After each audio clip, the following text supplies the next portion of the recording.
Good morning बच्चों। चलिए निकालिए क्लास 10 एकांक की संचय। और इसमें हम लोग पढ़ रहे थे क्या? दीपदान। इसे पेज नंबर 100 मैंने सेंचुरी पूरा कर लिए थे। अब आगे जाइए 101। कह दूंगी कि मैं नहीं जानती। पन्ना कहती है कि बनवीर आएगा तो बोल देगा हम नहीं जानते कहाँ है खेलो। श्यामली बोलती है कि इससे वे नहीं मानेंगे, तुम ही उसकी देखरेख करती हो, उसका दायित्व तो तुम्हारे पास है। और तुम्हारे सिर्फ इतना कह देने से कि मैं नहीं जानती वो मान जाएगा? वो क्या इतना बेवकूफ है? क्रोध में आकर उन्हें तुम्हारे ऊपर तलवार चला दी तो कुंवर जी तुम्हारे बिना कैसे जिएंगे? अरे गुस्से में आकर तुम्हारी हत्या कर दी कि नहीं बताओगे हत्या कर दी तब? और अगर तुम्हारी हत्या हो गई तो कुंवर जी को देखने वाला कौन होगा? वो तो तुम्हारे बिना रहेगा भी नहीं और तुम्हारे सिवा उसकी कोई देखभाल भी नहीं कर सकता। पन्ना कहती मैं अपने प्राणों की भिक्षा मांगूंगी। बोला भीख मांगेंगे छोड़ दो, पैर पकड़ती हूँ माफी मांगू। जो चित्तौड़ की किसी नारी ने नहीं मांगी। बोला चित्तौड़गढ़ में नारी किसी से माफी नहीं मांगती क्योंकि वो वीरांगनाएं होती है और ऐसे अत्याचारी के सामने झुकना नारी नहीं जानती। चलो मैं कुंवर के प्राणों की रक्षा के लिए यह भी कर लूंगी। ऐसे विचित्र मतलब इस तरह की भिक्षा, यानी जब कोई बड़ी बात होती है तो लोग प्राउड फील करते हैं, गर्व महसूस करते हैं, अहंकार में आ जाते हैं और इसमें आकर के कुछ वह कर बैठते। बोला ऐसे विचित्र भिक्षा ने इतिहास रचने वाली कि चित्तौड़ की नारी किसी के सामने झुकी नहीं है, माफी नहीं मांगी है। चलो एक इतिहास लिखा जाएगा, वनवीर के सामने पन्ना दाई माफी मांगी। चलो तो ऐसा सोचकर भिक्षा भी दे दे छोड़ दे। शामली कहती है वनवीर के सिर पर खून चढ़ गया। बोलो उसके दिमाग में तो खून सवार है। वह दैत्य बन गया, दाइमा दैत्य राक्षस। उससे माफी की उम्मीदें करना बेकार है। कुंवर जी को ना पाकर वह तुम्हें जरूर मार डालेगा। बोला देखिए कुंवर का नहीं है, तुम्ही को मार डालेगा क्योंकि तो गुस्सा है, उसको तो खून का प्यासा है। पन्ना का तो मुझे उसकी चिंता नहीं साल। बोला मार दे, हमको उसकी चिंता नहीं। तो शामली कहती है कि धाई माँ आप जो बोलते हैं आपको मार दे, आपको कोई चिंता नहीं, तो आपके प्राण आपके लिए थोड़े ही है। तो वीर कुंवर सिंह के लिए वह उसको कौन देखेगा? वह तो आप ही को मां मानता है। आपके बिना वह जिएगा कैसे? नंबर 1। और नंबर 2 आपके सिवा उसका ख्याल कौन रखने वाला है? और नंबर 3 फिर किसी न किसी तरह से सूचना मिलेगी बनवीर को, फिर जाके मार देगा। तो आपका मरना भी उचित नहीं है। तुम्हारे बिना वे भी तो जीवित नहीं रह पाएंगे, वे मतलब कुंवर सिंह। फिर तुम्हारा बलिदान चित्तौड़ के किस काम आएगा? तो तुम्हारे मरने से फायदा, तुम बोलते हो बलिदान देंगे, उससे फायदा किसको होगा? बनवीर को फायदा हो जाएगा। कुंवर जी को तो जीना ही चाहिए, उसको तो जीना पड़ेगा और उसको जीने के लिए आप चाहिए। और आप बोलते हैं कि मैं बलिदान हो जाऊंगी उनकी जान बचाने के लिए। बची कहां? पन्ना कहती है सचमुच कुंवर जी मेरे बिना नहीं जिएंगे। बोले ये तो तुम ठीक कह रही हो शामली, थोड़ी सी बात पर तो रूठ जाते हैं। बोला थोड़ी थोड़ी बात पर तो दम रूठ जाते हैं वो। अब मुझे ना पाकर उनका क्या हाल होगा? जब सो के उठेगा और मुझे नहीं देखेगा तो क्या होगा? तुम ठीक कहती हो। श्यामली बोलते किसी तरह बनवीर को धोखा नहीं दे सकती। बोले उसको धोखा दो ना, धोखा देने का उपाय। पन्ना बोलते दे सकती हूँ। फिर आइडिया आ गया, सोच ली। बोला किस तरह? बोला कैसे? पन्ना कहते कुंवर जी की सैया यानी बेड पर किसी और को सुला दूंगी। और वह तो खून का प्यासा है, वह झोंक में आएगा। और जो व्यक्ति शराब में होता है, भयंकर क्रोध में होता है, उसे अच्छे और बुरे का ख्याल तो रहता नहीं। कहते हैं ना जब विवेक मर जाता है तो सबसे पहले जो है उसका विवेक मर जाता है और वह गुस्से में आकर के उसे मार देगा, मैं धोखा दे दूंगी। वह क्रोध में अंधा रहेगा ही, गुस्से में पहचान भी नहीं सकेगा कि यह कौन सोया है। गुस्से में आएगा और गुस्से में वह तो अपना परिणाम चाहता है, कार्य करना चाहता है, करेगा, धोखा दे दे। शामली बोलती है, तो कुंवर जी की सैया पर किसे सुला दोगी? अरे आदमी तुम्हारे पास कहाँ है दाई माँ? कहाँ है आदमी? किसको सुला दोगी? किसे सुला दूंगी सोचती है। बोलती शामली, मेरे हृदय पर वज्र गिर रहा है। वज्र मतलब कहते हैं भयंकर वज्रपात, बिजली का गिरना।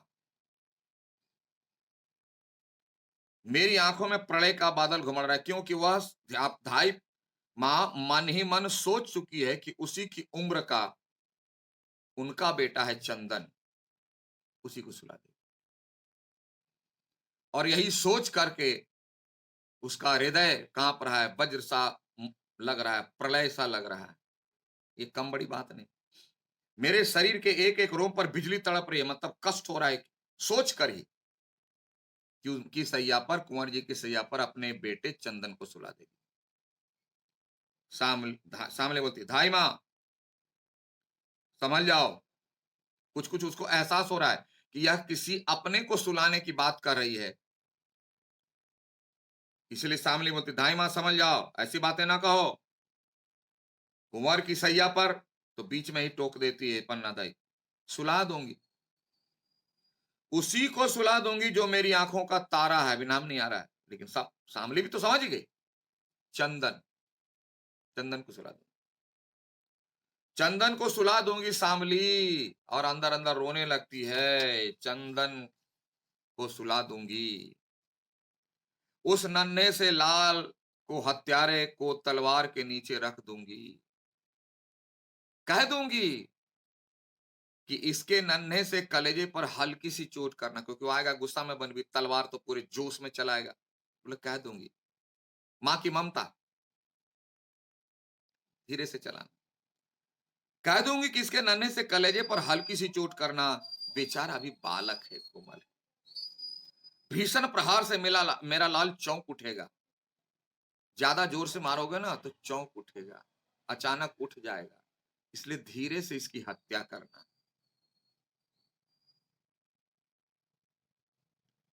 श्यामली सुनकर के बेचैन हो जाती, कहती, धाई माँ ऐसा मत कहो, ऐसा मत कहो, ऐसा मैं नहीं सुन सकूंगी।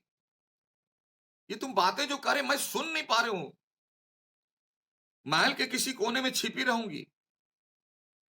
हाय तुम क्या कह रही हो? बोले धाई माँ तुम ये कह क्या रही हो?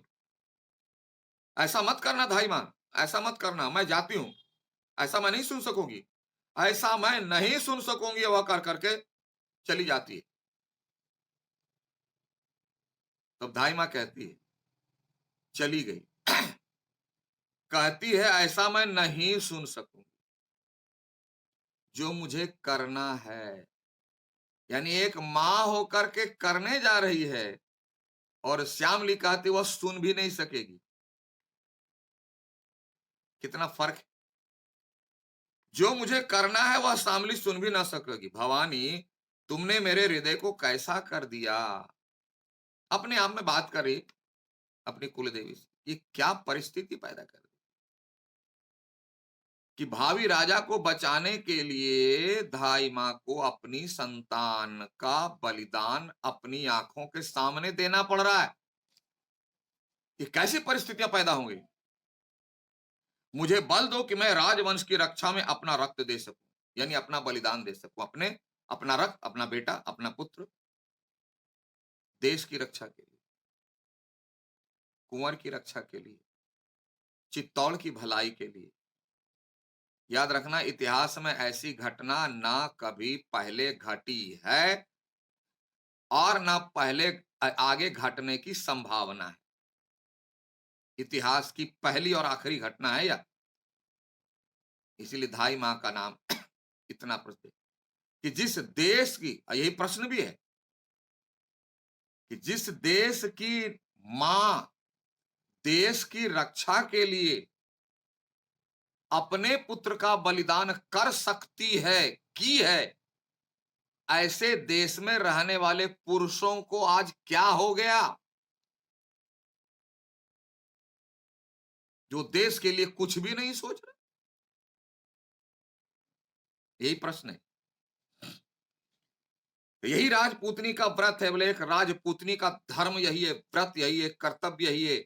आज प्रश्न है कि आज पुरुषों के कर्तव्य को क्या हो गया? कहाँ गया वह कर्तव्य? कहाँ गई वह वीरांगना का स्वभाव? कहाँ गया वह वीर का स्वभाव? जो देश की रक्षा के लिए अपने प्राणों को बलिदान करने के लिए तत्पर रहता था। यही राजपूतनी की मर्यादा है। मर्यादा मतलब राजपूतनी का जीवन इसी नियम कानून में घूमता है, देश की रक्षा करना। यही राजपूतनी का धर्म, यही कर्तव्य है। मेरा हृदय वज्र बना दो, मतलब कठोर बना दो कि मैं अपने पुत्र के बलिदान में भी ना हिचकूं। माता के हृदय पर के स्थान पर पत्थर रख दो, जैसे पत्थर पर कोई प्रभाव नहीं पड़ता। ये माता का जो हृदय ना बहुत कोमल है संतान के प्रति। भगवान से प्रार्थना करती इसे पत्थर में रिप्लेस कर दो, ताकि पत्थर पर कोई प्रभाव नहीं पड़ता जिस प्रकार, तो मेरे हृदय पर भी संतान के बलिदान के दुख का प्रभाव नहीं पड़ेगा। जिससे ममता का स्रोत बंद हो जाए, यानी ममता समाप्त हो जाए। मैं ममता में फंस करके, पुत्र मोह में फंस करके मैं बलिदान से पीछे ना हट जाऊं। भवानी मैं चित्तौड़ की सच्ची नारी बनूं, जो एक नारी का धर्म है, देश की वीरांगनाओं का धर्म है, मैं उससे रत्ती पीछे ना हटूं, ऐसा मुझे बना दो। खींची राजपूत, खींची एक जाति है, उसकी राजपूत अपने रक्त से मंगल तिलक करे, अपने रक्त से यानी अपने ही संतान के बलिदान से विजय का तिलक लगाए। सोचो कैसी उधेड़ बुन वाली स्थिति है। नेपथ्य में चंदन का स्वर, चंदन आ जाता है माँ माँ करते हुए। चंदन कहता है माँ देखो मेरे पैर में चोट लगी, बोले देखो मेरे चोट लग गई। संकेत कि कुछ अनहोनी होने वाला है घटना के माध्यम से। या रक्त निकल रहा है, देखो ना खून निकल रहा है। पन्ना कहां रक्त निकल रहा है, लाओ देखो मेरे लाल। ओहो, अंगूठे में यह चोट कैसे लग गई? तो रक्त निकल रहा है, कितना रक्त निकल रहा है, लाओ लाओ इसे बांध दूं। और अपनी साड़ी के कपड़े से का टुकड़ा फाड़ती है और सीधा पैर करो, हाँ ठीक है इसे बांध देती हूँ। और बांध करके बोले वो यह चोट कैसे लगी लाल? बोले ये चोट तुम्हें कैसे लग गई? क्या कर रहे थे? उछल कूद कर रहे थे। चंद बोलता है मैं जैसे ही भोजन करके उठा माँ, सज्जा, सज्जा जो है भोजन बनाने वाली है, ये दोनों को भोजन बनाना खिलाना उसी का काम है।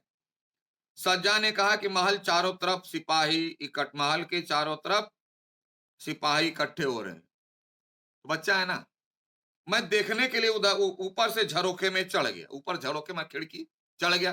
जैसे बच्चे लोग होते हैं, बारात जाती है कुछ भी आता है तो खिड़की पर चढ़ के देख लेते हैं, तो ये वाला झरोखे पर मैं चढ़ गया और अंधेरे में कुछ दिखाई नहीं दिया। ऐसे ही में मैं नीचे कूदा, खिड़की पर चढ़ के देखने का प्रयास किया, अंधेरा था नहीं दिखा तो खिड़की से कूदा, बट टूटा हुआ शीशा उसके अंगूठे में चुभ गया। कोई बात नहीं है माँ, रक्त तो निकला ही करता है। क्यों? चंदन कहता है वीर है ना, वीर की संतान है। बोला अरे हम लोग को तो खरोंच लगती तो बाप रे। डॉक्टर बोला वीरों को रक्त से उतर खेल है,